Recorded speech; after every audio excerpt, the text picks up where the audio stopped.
At sa punto pong ito, kamustahin po natin ang ating pong mga kababayang naapektuhan dyan, partikular sa San Mateo, Rizal. Dahil makakausap po natin ngayon si Representative Jojo Garcia. Magandang umaga po sa inyo, Kong.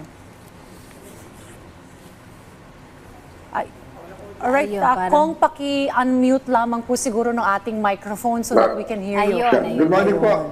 Good morning po Good morning, ma'am. Good morning po sa lahat. Nakikinig po sa inyo. Mag-monitor, magandang umaga po sa inyo. Alright, Kong Garcia, si Diane Querer po ito with Leslie Ordinario. Kong, bigyan nyo kami ng general situation po dun po sa inyong sinasakupang lugar po, sir.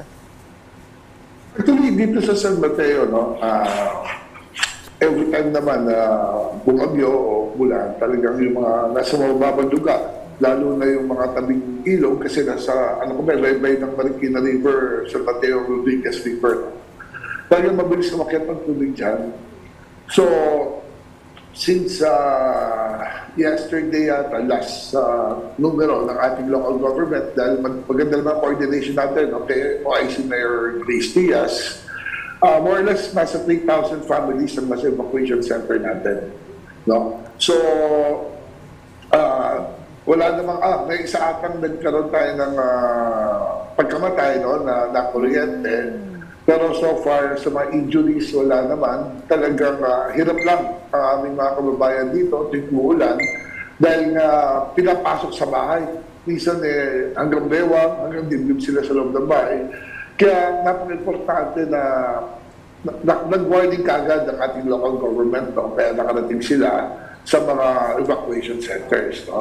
Ang maganda lang, tayo po'y taos-puso nagpapasalamat sa ating mahal na Pangulo, Presidente Bongbong Marcos, at personal niya po kami pinuntahan kahapon. Tinignan situation, kasama si Secretary Rex Gatchalian, si Secretary Ken Hermosa, si Secretary Bonoan ng DPWH. So, nandun din, of course, ang aming napakasipag na Governor Nina Inares. So, tuloy-tuloy naman po ang suporta ng ang ating probinsya, ang ating national government. Talagang na-overwhelm lang talaga sa pagbibigay ng mga relief goods. Lalong-lalo na madami na sa aming mga kababayan dito ang hindi na lumilikas, pumunta mismo sa evacuation centers. Kaya last Wednesday, nagpatawag ng meeting si OIC Grace Diaz. Ako po ay inibitahan kasama ang 15 kapitan mga department heads at pinlano kung anong dapat gawin. Kaya since yesterday, hinaustos na natin yung mga relief goods. So ating mga chairman, pinapaikot natin yan at personal nilang pinupuntahan yung mga bahay na nalubog na apektuhan at binibigyan nila ng mga relief goods. Kasi karamihan sa mga kababayan namin dito na hindi rin na evacuation centers, either ayaw iwan yung mga bahay nila or may mga hindi nakapasok ng trabaho o yung mga arawan hindi nakapagtrabaho, so wala rin silang budget sa pagkain. So yan po, inahatid natin ng personal sa mga bahay-bahay kasi alam naman po natin, laging issue yan na bakit evacuation centers lang binibigyan. Siyempre, may mga ayaw pumunta dyan. So, sa inisyatibo ni ating OIC Mayor Grace Diaz, talagang hinatid nila, nag-start na sila kahapon. So, target nga natin dyan siguro mga 15,000 families. So far, nakapagbigay na ata sila, 2 barangay o 3 barangay kahapon, kasamang opisyalis natin dito. Kaya talagang nagpapasalamat kami na bumubuhos ang suporta, lalo-lalo ng Kapitolyo. Kaya talagang nung dumating din si Presidente Bongbong Marcos, mas dumami pa ang pwedeng itulong natin sa mga kababayan natin. Ayun, magandang initiative po yun, Kong, na talagang pinupuntahan po sa kanilang mga bahay, door-to-door, na nagde-deliver ng mga relief goods. Yes. So, kumusta naman po ngayon yung ating mga residente po na nasa San Mateo, Rizal, na nasa lanta ng bagyo, specifically yung mga nasa evacuation centers? Yung nasa evacuation centers, definitely, hindi sila komportable. Kasi 28 evacuation centers na yung niready ng ating local government. Merong eskwelahan, meron talaga yung iba basketball court lang. Nakita nga ng ating mahal na Pangulo yung basketball court na talagang nandun lang sila. No? Yung nakahiga doon sa court, no? May mga bata, may mga senior citizen tayo. Kaya lang, wala naman tayong magagawa kung hindi talagang i-evacuate sila kaysa magbuwis ng buhay. No? Pagka nasa mga bahay sila. At tuloy-tuloy naman ang alaga ng ating local government. Sabi ko nga, no, si Governor Dina lang, kung araw-araw, 3 site ang pinupuntahan, araw-araw nandito sa amin, umiikot kasama si Mayora Grace, no?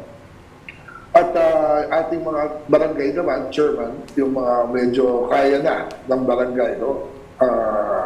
Nagpapakain sila paminsan-minsan, lalo na pagka gabi, no? Nagpapaluto sila. At ang munisipyo rin, pag medyo maliit na barangay, hindi kaya ng budget nila, nagpapadala ng mga items, no? Para lutuin nila. May mga pamalengke, grocery items, no? So tingin ko, tulong-tulong lang. Sabi nga ng ating mahal na Pangulo, is the new normal eh. No?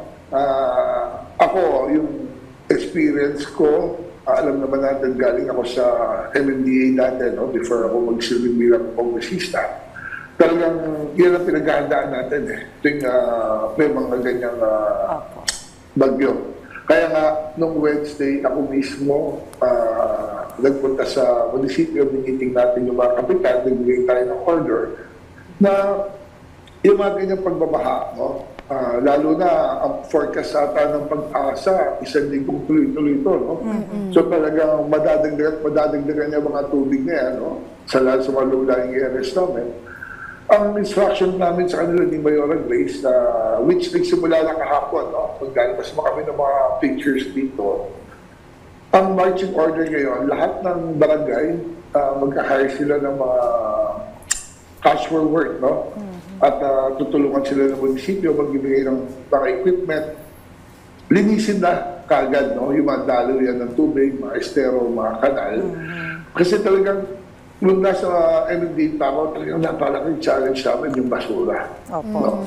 Talagang, sabi nga kahapon, kausap ko si Secretary Manny Bonoan, ang short term natin ngayon na nagagawa so far, no, maglinis lang ng mga daloy ng mga waterways para mas mabilis ang pag-alis ng tubig. Which napansin naman namin, no, compared dati, na konting ulan, baha kagad, nagandibdib, no, mga ganyan. Pero may mga kalsada tayo ngayon na mabilis mawala ang tubig or hindi ganun kalalim. Pero of course, baha pa din. No? Hindi ko sinasabing maganda yung nangyari. Baha pa din. Pero medyo mabilis na, no, ang pawala ng tubig or kung dati hanggang dibdib, hanggang bewang na lang. Dahil nga madami tayong pinapalinis ng mga estero at waterways, no? At may mga ubang lugar na rin na kung dati binabaha, medyo hindi na ngayon, no, napupunta ng tubig dahil sa mga napagawa nating mga ticket o mga rimbak, no, sa mga kanal, which tingin ko hanggang ngayon, yan pa rin ang problema. Pag napuno ng basura, napuno ng putik, babalik na naman tayo sa dati, paulit-ulit na lang. Pero kaya nga order natin, no, sa ating mga barangay captains, talagang maglinis sila. Nagpapadala sila ngayon ng mga reports, ng mga pictures, na kinatidiklan talaga nila yung mga estero natin, mga waterways. Alright, well, Congressia, sabi niyo nga po ay kahapon ay nagpunta po mismo, no, si Pangulong Ferdinand R. Marcos Jr., binisita niya yung evacuation center. So, kamusta po yung naging interaction po ng ating Pangulo sa ating pong mga apektadong residente dyan po sa Rizal, sir? Ano po ang mga actually, napagkwentuhan, sir? Nagulat nga, no, kahit si Pangulo, no, alam natin hirap na sila sa evacuation center. Pero nung nakita siya ng mga tao, nagpapalakpakan, tuwang-tuwa, no, talagang doon mo makikita, no, ang mga taga-Rizal, kahit na hirap na. Pag nakakita sila ng mga nandiyan na handang tumulong sa kanila, nagpapalakpakan, tumatawa sila. Para bang naisip nila, hindi tayo pinabayaan na meron tayong gobyerno rito, no, na kahit ultimo kami lang, no, mga lokal, makita nila umiikot, nilandabayan sila.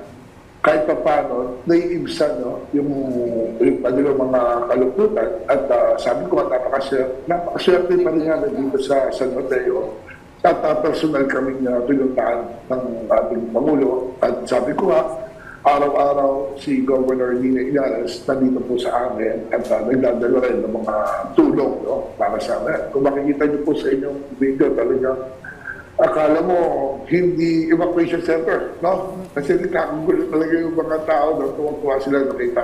Alam mo. Ayun. Kung mensahe na lang po sa ating mga residente po ng San Mateo Rizal. Okay, unang-una, para ano lang, no?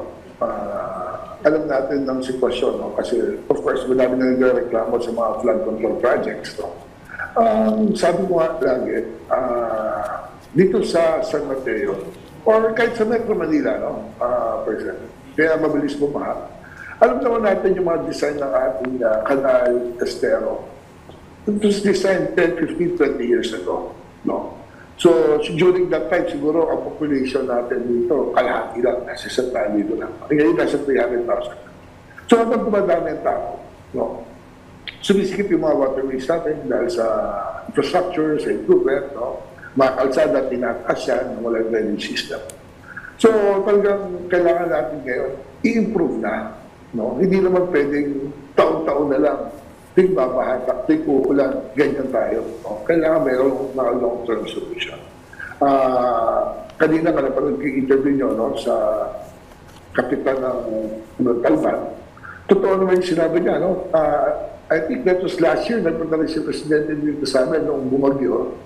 Malaking tulong yung pagkakagawa ng wawa ng to.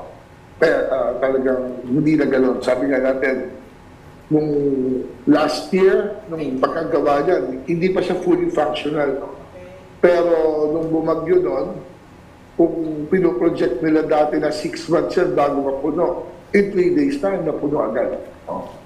So, ibig sabihin, talagang kahit ano pa prevention ang gawin natin, talagang malaking infrastruktura ang kailangan natin gawin. No? Sa amin naman, part dito, sa amin local government, ang kaya lang naman gawin ng mga munisipyo rito, yung maintenance mga barangay level, no? Hanggang araw-araw lang sila paglilinis. Parang ginagawa namin noon, nung time sa MMDA, yung flood control projects ng MMDA, hindi naman ganun kalaki. Ang budget namin noon is for per district. Yung linisin lang yung mga estero, mga waterways, kung mapapansin yun, di ba? Every day, naglilinis kami doon. Pero pag bagyo pa rin, 2 araw lang, truck na basura. Just like here, no? Kahit saan naman yan. Dito sa amin, nagpalinis na kami. Ang kahapon, dala ng basura na naman na nakuha namin sa mga waterways. No? So, tingin ko, no, kailangan din yung part ng ating mga kababayan na maging responsable na yan. Talagang, yan siguro, no, tutukan din natin. Of course, hindi natin pwedeng isisi lahat yan. Sabi ko nga, may counterpart sa national government, may infrastructure, sa local government, maintenance, paglilinis. Pero at the same time, malaking tulong talaga pag ang ating mga kababayan maging responsable na. Lalong-lalo na sa pagtatapon ng basura. Kasi kitang-kita naman, hindi nagsisinungaling ang mga video. Tingnan mo ang ating mga estero, mga waterways. Pag nagbarahan na at nilinis natin yan, nag-dredge natin yan, makukuha mo po ang basura. No? So, yun lang sa akin, sa akin mga kababayan dito. Of course, hindi lang naman San Mateo yan. Sabi ko nga, nung panahon sa MMDA, like ko sinasabi, nagpa-meeting kami then Wednesday din, ang basura, walang address yan Kasi minsan nakakantsawan yung mga kapitan namin dito. No? O yung basura mo, nasa bundok, pumupunta sa amin dito. Sinasabi nila, lolokan sila. Pero kung talaga, wala itong address yan Kaya sabi ko, tulong-tulong lahat kung hindi lang yung bayan ng San Mateo, hindi lang ang probinsya ng Rizal. Kasi yung mga basura like kung umaanon sa Marikina River, pupunta ng Pasig River, diretso ng Maynila yan, sama-sama yung mga basura yan So pagka yan talaga, pinagsama-sama mo, ang unang maapektuhan yung mga waterways natin. At magbabara yan, pag nagbara yan, pupunta sa kalsada, pupunta na sa mga bahay. Alright. So ang paalala ko lang po, sa ating mga kababayan, mag-ingat po tayo, pag tumataas po ang tubig nyo, takbo na po tayo sa evacuation centers at sana po maging aral na ulit sa atin to, paulit-ulit, maging responsable po tayo sa ating mga masunan. Well, maraming salamat po sa inyong oras dito po sa Rise and Shine Pilipinas. Nakapanayan po natin, Congressman Jojo Garcia ng 3rd District of Rizal. Maganda yung experience nyo nga po nung sa MMDA. Nadadala nyo rin po dyan sa Rizal. Thank you very much, Cong Garcia. Maraming salamat po.